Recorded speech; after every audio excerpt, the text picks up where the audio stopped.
Okay, hopefully it's better. Hopefully everybody can hear me. I'm sorry for the delay. I apologize for the technical difficulty. Hopefully everybody can hear me. How you doing? In case you're joining me for the very first time, my name is Glaze Gibbs. Thank you for joining in. Who's out there? Who's out there? Who's out there? I apologize once again for the technical difficulty. My sound system. You know what? I gotta fire the DJ. I gotta fire the engineer. Good evening. Good evening. Good evening. On today's topic is Tory Lanez apologized to Megan Thee Stallion. He said he was drunk. Okay? Here it is once again. Tory Lanez apology to Megan Thee Stallion. He said he was drunk. You know, to me, F, Tory's being sincere in his approach. My hat's off to him. Because it take a lot. I'm saying it take a lot for anybody to admit that they are wrong. A lot of people don't want to admit when they're wrong. People, guess what? We all make mistakes. I'm not here trying to criticize him. I'm here, if he's sincere in his approach, then guess what? I'm commending him. Because it take a lot. It take a lot for any human being to swallow their pride and admit that they was wrong. This man said, I was drunk. Anytime you drinking, you intoxicated, you're getting high, guess what? Here it is, your mindset, your state of mind is not the same. You're not in control. I remember one of my buddies used to always tell me, he said, man, when we used to go out, we used to hang out, you know, the Disco Fever, the Apollo Theater, on Red Parrot. When we used to hang out, my man LD used to always tell me, he said, you know what? I'm glad you don't get high. Because he said, you a little off up here while getting high. So imagine if you got high, imagine what the heck you would be, or who you'd be, or how crazy you would be. And, you know, I thought about that. You know, like to me, I wasn't into getting high. I used to get high at an early age, but what started happening, I didn't like what it was doing to me. I didn't like when I was intoxicated and getting high at my early age, like what I used to do, I wasn't proud of. And then I used to watch all the kids that you see on the news, when they get a big case or they kill somebody, the first thing they say, they was high. They was high off, cocaine. They was high off angel dust back then, or they was drunk, and they did something bad that cost them. And you know what? They blame it on the chemical substance. They blame it on being intoxicated. They blame it on being high. So to me, I had a conscience back then and said, you know what? Listen, if I'm gonna do anything, I want to be fully aware of my action. I want to be in control. I don't want to blame a chemical substance because of my behavior. So to me, this man saying, look, he shot Megan Thee Stallion in both foot because he was drunk. He must be really, really was drunk. And if he was really, really drunk, you know what? He's not in his rightful state of mind. Not thinking about what other issue that he got going on in his life. So it take a lot, if he's sincere, it take a lot to look yourself in the mirror. Look yourself in the eyes. You know what I'm saying? Look yourself in the eyes. It take a lot. Look. And to say, I'm wrong. A lot of people can't do that. We as human beings have a bad habit of putting our pride away when it's not necessary. Temper is what gets us in trouble. Pride is what keeps us there. So here it is. If this man is being sincere, and I done been there, I have done far worse than, Tory Lanez. Right now, he can't even, right now, all the stupid stuff that I did when I was young and I was out there and I was into that world and I wasn't high. That was just me. I wasn't high. This man was high, intoxicated. And to me, even as you sit back and you think about it, I can remember a few times as I got older and I started going out and drinking. And what I used to drink back then, Gram IA. And I start drinking. If I have 1 gram, I ate too many. You know what? If something go wrong, I can see that behavior. I can see, that chemical substance, that the intoxication taking control of me. And guess what happened? When that happened, that's it. It's all over. So we have to be aware, and we have to know our limitation. So, once again, if this brother is being sincere, it take a lot. It take a lot for us as human beings to admit when we are wrong. That's why they put a eraser in the back of a pencil, because they know, guess what, in life, especially as kids, especially as you grow up, they know we're going to make mistakes. So when right now you're in class and you made a mistake, you can use your eraser and you get the opportunity to correct the mistake that you made. And that's the same thing in life. Here it is, we're gonna make mistakes. We're gonna go, you know what I'm saying, 50 miles per hour in a 30-mile-per-hour lane. You know what? We're gonna violate.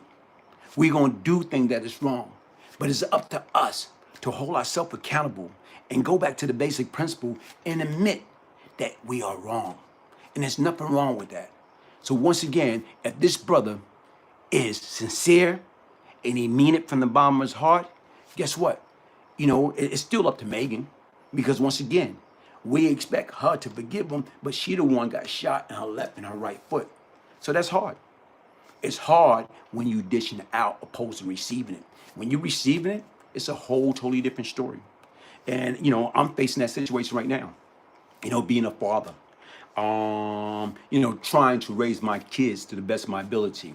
And then we got that little teaching. Whereas when I was coming up, guess what? If I step out of line, my mother will whip my behind, my auntie will whip my behind, my uncle will whip my behind. And who to say that's right? Who to say corporal punishment is right? But that's the only thing that they know, because where they got it from, their mother, their father whipped at their rear end. You know what I'm saying? Our grandparents whipped at their, you know what I'm saying, rear end. So it's a trend that was passed down. And where did the beatdown really came from? Help me understand. Where did the beatdown came from? The beatdown came from when you go back years, hundreds and hundreds of years ago. It come from where? Slavery. You know, here it is right now. Where's F? The slaves step out of line, they got their behind with. And here it is right now is what we did is we adapted that. And we inflicted that upon what? Our own family. And to me, it took me as I got older, like, you know, from, you know, beating my child because I felt they violated. We are far too intelligent. And there's so many different other things that we can utilize besides whipping their rear end. You know, punishment. You know, I'm saying right now, punishment. And not only that, I did a speaking engagement in regards to that, as far as like, you know, spare the rod. And I can remember, you know, I was at the church and I did a speaking engagement. And right now was the pastor at the time. He came back, you know, saying after awards, and he said he understand that because I was speaking to the younger generation. And when I was speaking to that younger audience, he said, listen, you know what? When he was coming up and when he stepped out of line, what happened, his parent beat him. But what they beat him with instruction. They beat him with like, okay, cool. Here it is. If you step out of line, I'm gonna tear you up. But I'm gonna tell you why I'm tearing you up. I'm not just tearing you up just to tear you up. I'm tearing you up, you know what I'm saying, to let you know, don't do that no more. And a lot of times when you sit back, if we can't follow the basic principle in our own household, what make you think we can follow the rules and regulation that the federal, the city, and the state govern, give out each and every day? When we cannot follow simple instruction in our own household, guess what, people? We already set up to fail.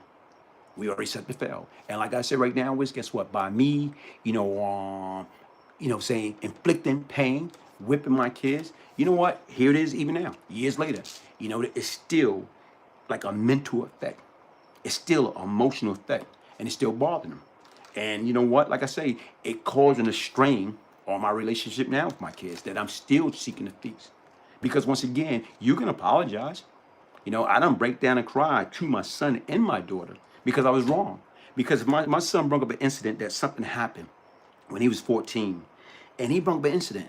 And he told me like he had act out. He's with his girlfriend. They was at a Thanksgiving dinner. And right now he got into a dispute with her in front of her family. And he started using profanity and being disrespectful. And he said, you know, like, what caused that? Yeah, and then he was intoxicated. But then he told me, he said, Dad, I still remember the time that one day, you know, saying we was at home and you hit me in the way that you hit me. You know, and what it was is like, I wound up, like, you know, he did something wrong I didn't like. And my first response was, I slapped him. And you know what? Hold up, wait a minute here. At this, you know, saying my son was 14 at the time, and now he's 28. And he's calling me right after Thanksgiving, 4 years ago, and he's telling me about this. I broke down and cried. Because once again, for him to bring that up now, you know, say I'm talking about many, many years later, 14 years later, guess what? It had to bother him. And you know what? If it's bothering him now, and he feel, you know, because of some of the things that I put him through, guess what? I had to admit, I'm sorry. Because once again, I felt that if they step out of line, guess what? I can whip their behind because my mother and my auntie, my family whipped my behind. My grandmother whipped their behind. But that don't make it right. So even back then, like I say, even with my daughter, the same thing. It's like right now is I got the phone with him from crying and I called her. She didn't answer, but what I did, I called up and I said, Mommy, listen.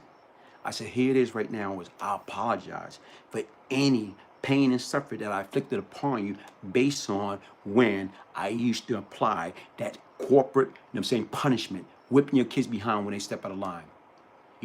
It's no book, it's no manual of how to be a good father, of how to discipline people properly. It's no manual.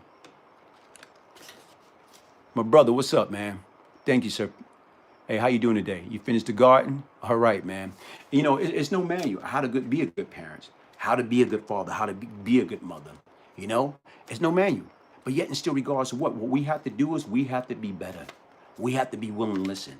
It took me, like this young lady, she broke it down to me. No, when our kids, especially our daughter, those are supposed to be our princess. And if we inflicting bodily harm towards them at an early age, when we're supposed to be protecting them, then guess what? Here it is, they feel that every man coming to their life thereafter supposed to be whipping their rear end. No, no, no, no, no. That's bogus. So once again, there's a right and a wrong way to do anything in life. And to me, like I said right now, getting back to the topic, Tory Lanez, he apologized to Megan Thee Stallion, for shooting her. Why? He was drunk. And not saying right now, I'm not trying to justify his action because it's wrong. But then again, like I told you, right, two wrongs don't make a right. So that's why they put a eraser back of a pencil so when we make a mistake, we can erase it. But to me, accept the fact when you're wrong. It's nothing wrong when you can hold yourself accountable. And that's what we need to do more and more and more. And that's what we need to do, teach our young people how to hold themselves accountable. Teach them right now there's nothing wrong with being wrong. You know what? If you're wrong, learn from your mistake and move on. So to me, I commend that man, and hopefully he get the necessary help that he need. Hopefully he refrain from the alcohol. Hopefully he refrain from the chemical substance. Hopefully these are the things that he learned. And it's a very, very valuable lesson for him to learn. And it's a costly one that he's going to have to learn. You know what I'm saying? But once again, let he or she, without sin, cast the first stone. Nobody's perfect. Life is not perfect. We are not perfect. Another subject what I want to talk about. I did a piece earlier on relationship. And you know what? Listen, let's think about it. Here it is right now is when you look at it, what is the biggest thing about a relationship? How do people, apply themselves? And how people are successful in a relationship? Relationship is hard. When you look at it and you see people been married X amount of years, ask yourself how? How do people stay together, 25 years? 20 years, 5 years, Guess what? It's hard to stay together 25 days. It's hard to stay together 25 weeks, 25 months.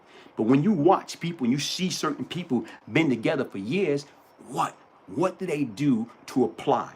What method do they use? Okay, everybody keeps saying going to church, a family that pray together, stay together. Okay, that sounds good. But the difference is it take work. Treat your spouse the way that you want to be treated. It's nothing wrong with that. Treat them accordingly. Treat them with love, respect, and human compassion. And you know what? To me, it's like honor them. It's like in a relationship, what you need to do the things that, you don't really want to do. But if it's going to make your partner happy, do it. You'd be surprised. A lot of things that I wound up doing that I didn't want to do, guess what wound up happening? I wound up having a great time. And I regretted it. I didn't want to do it. But then again, it's not about me. It's not about her. It's about us, the team. Period. And if everybody look at that situation and understand that, then guess what? We all can win. Nobody is perfect. Period. Nobody's perfect. You, not I, nobody. Once again, that's why they put a eraser in the back of a pencil, just in case you make a mistake.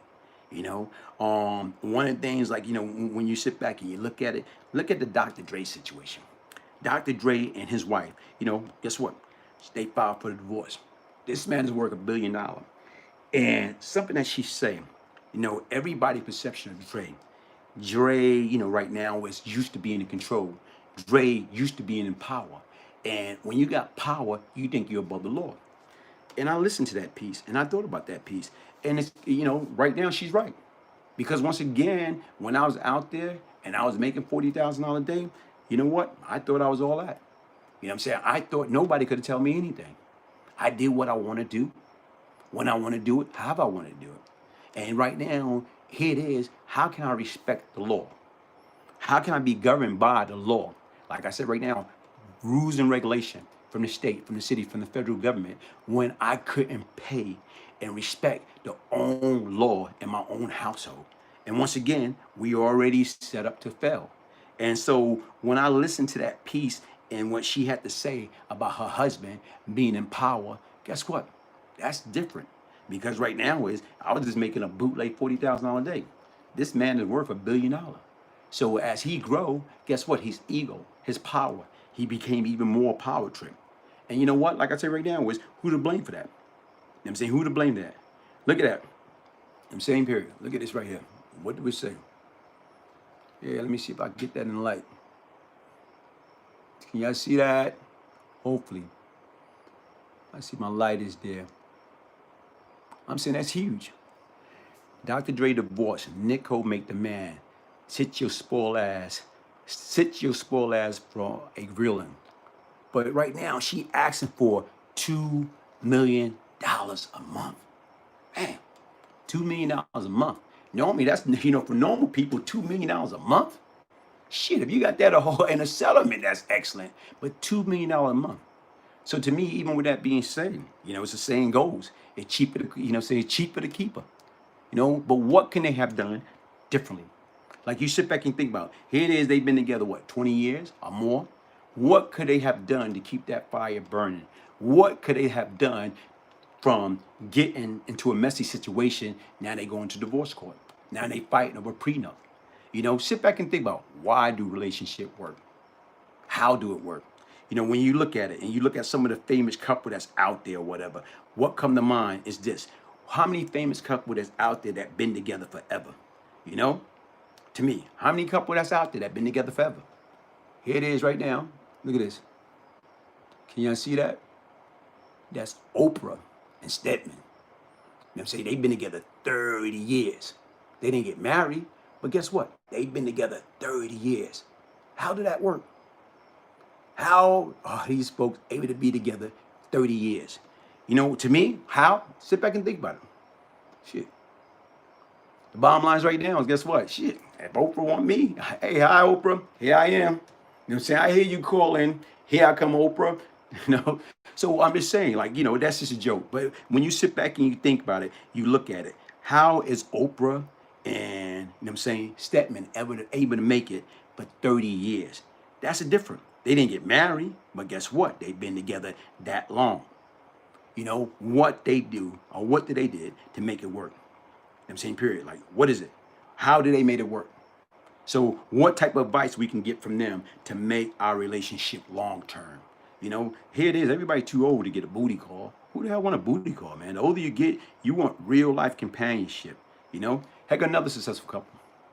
These folks, Kurt Russell and Goldie Hawn. And they've been together forever. And you know what they say?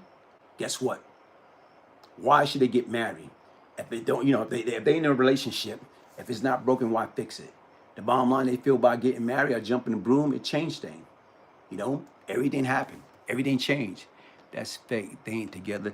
Like I said right now, is guess what? Okay, CT Finest. How do you know that's fake? Help me out. Give me some facts. How do you know that's fake? How did you help me out? How do you know that's fake? You made a hell of a statement, and who knows? I don't know. I'm not there. I'm only going by like everybody else going by. What we read, what we hear, what we see. So hold up. Let me ask you a question. So this relationship fake? Goldie Hawn and Kurt Russell, 30 years? Is that fake?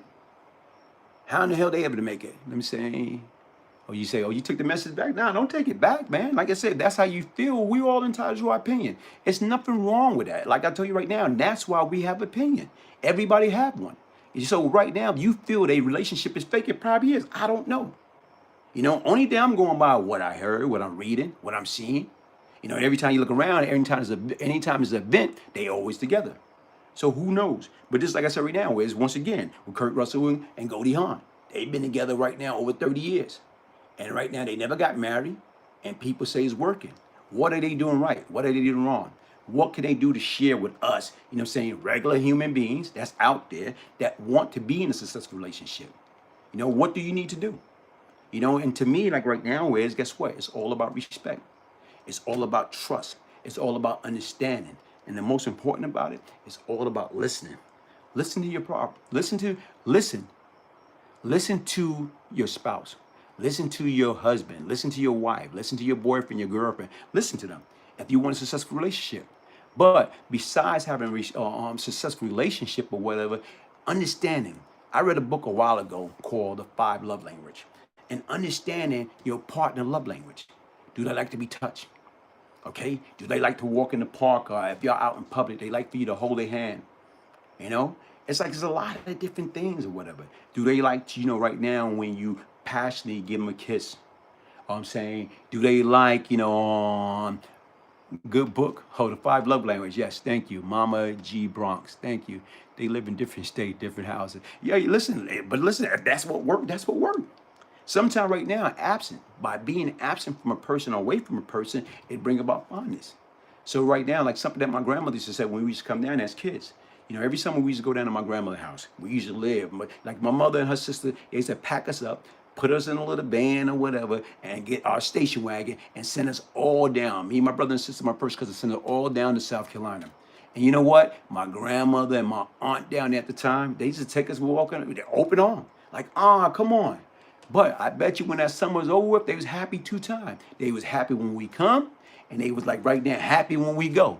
So like my grandmother and me, they used to say, she happy two times. She happy when you come, and she was happy when you get out of here. Get y'all sick and a little behind out of here, y'all little rascals.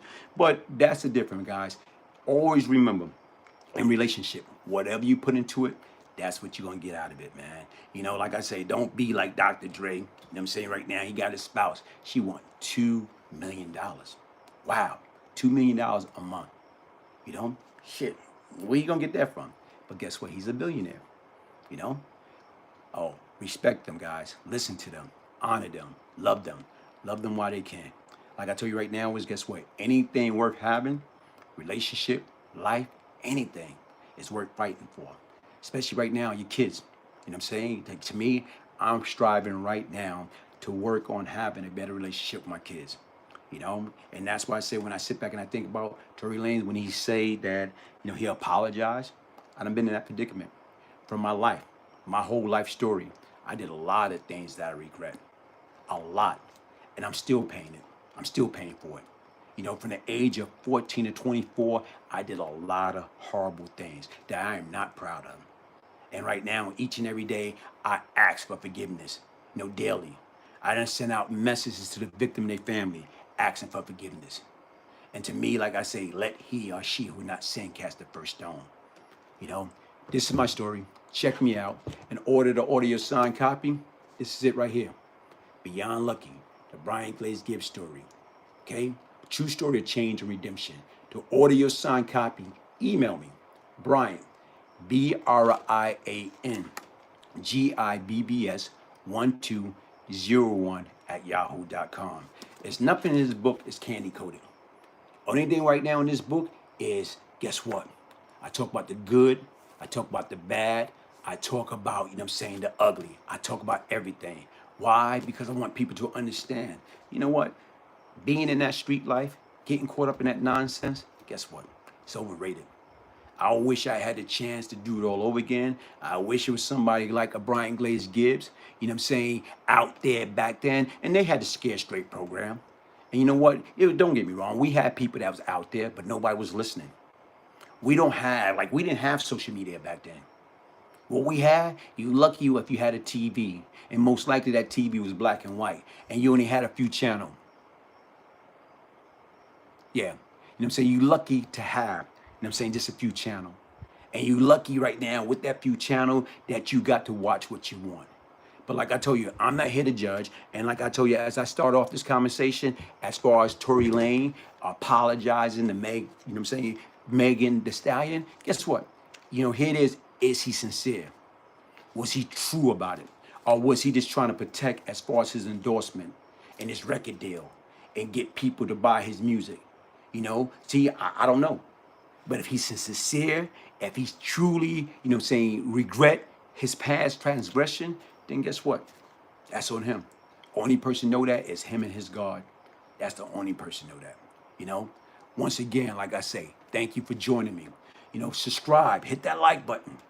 You know what I'm saying? Share my story, share my page. This is the blueprint. This is the blueprint that would help the future generation to stop making that multi-billion-dollar prison system their permanent address. This is the blueprint right here. I talk about the good, the bad, and the ugly. It's nothing you're gonna laugh. I'm saying, period. You're gonna get angry. You're gonna get happy. You're gonna cry because it's a true story. I see you, Chicago, got family on the West End. How you doing, bro? How you doing, Joe Allen? How you doing? But like I told you right now, to order your copy, email me, Bryant, BRIAN, GIBBS 1201 at yahoo.com. If I can change, anybody can change. Why, folks? Because change come from where? Change come from within. Look at the shirt. See, look at the shirt. Look at the shirt. Okay? Pay in full. You got me. This is supposed to be Rich Porter. This is supposed to be AZ. This is supposed to be Alpo. Paid in full. Paid in full. But anyway, everybody, listen. This is my ministry. Stay blessed. Okay, I watched that video you did on Troy and Megan before. It was good. Yeah, check it out, everybody. I got a piece I did earlier in regards to Megan Thee Stallion. You know what I'm saying right now, and Tory Lanez. Check it out. Subscribe to my YouTube channel. Check out. I got a lot of good content that's on there. Got a lot of good content coming. I'm gonna talk about the good, the bad, the ugly, the past, the present, and the future. You know what I'm saying? Hit that like button. You know what I'm saying? Hit that like button. Brooklyn on, salute, my brother. Salute to you. Much respect to you. Everybody, like I said right now, thank you for joining me on this wonderful Wednesday. Thanks for signing in. Hit that like button. Did you do any drug while you was operating the street? No, I did not. No, I did not. I did not. I refrained from that. You know what? Virginia Beach video was solid. Yes, check out that Virginia Beach piece, guys. Right now, a lot of rave review. Even in that, when I did that piece, I revisit and I did a reenactment. I kind of, upset with myself because I got back into the moment. And even with that piece, I say certain things, and because that's how I felt back then. That's not how I felt now. But even right now, sometimes what you got to do is you got to reframe. And like even now, I got to be cautious in my approach when I'm talking about certain things, because guess what? You still got loved ones, the family that's still out there. So like anything that I do, I say, I'm not trying to offend nobody. I'm not trying to hurt nobody. I'm not trying to disrespect nobody. What I'm doing is I'm telling my truth. And like I say, if I offended anyone, guess what? My deepest apology. I don't have no problem to admit, if I'm wrong about something, you point it out to me, I can admit that. I can definitely admit that, because once again, like I said right now, if you can't hold yourself accountable, you're useless. If you can't admit when you're wrong, guess what? We're useless. And it's all about right now holding yourself accountable. That's it. And there's nothing wrong with that. Like I told you right now, I regret a lot of things I did. I regret right now not being there for my son and raise him properly. I regret right now inflicting corporal punishment to my kids. You know what? It's a better way. It's a better way, way better way. We're supposed to be protecting them. It's bad enough right now being born black in America. Saying got to deal with everything else. But the key is right now is we already at war. So imagine you at war with your own father, with your own mother, with your own grandparent, with your own brother, with your own sister. Here it is right now is, guess what? We already set up to fail. And that's what we have to do. We have to stop the hate and start loving more. That's the difference. And how do we do that? We do that by forgiving. We do that by redeeming ourselves. We do that by being sincere in our approach. That's life. That's what life is all about. Each and every day that you wake up and you got breath in your body, you got a chance to do it all over and correct the past. Once again, as I started, that's why they got an eraser on a pencil. Just in case you make a mistake, you can erase it and start all over and correct it while you still can. As long as you still got breath in your body, guess what? We can change. We can change. We can change. We can correct our mistake. The only thing you can do is ask for forgiveness. And you know what? It's up to that party that you offend, that you hurt, that you destroy. It's up to them to offend you. But right now, what you have to do is be Come, you know what I'm saying, brave, and hold yourself accountable and apologize for your wrongdoing. One love. Brian Glaze Gibbs. Real talk from the street. Sign it off.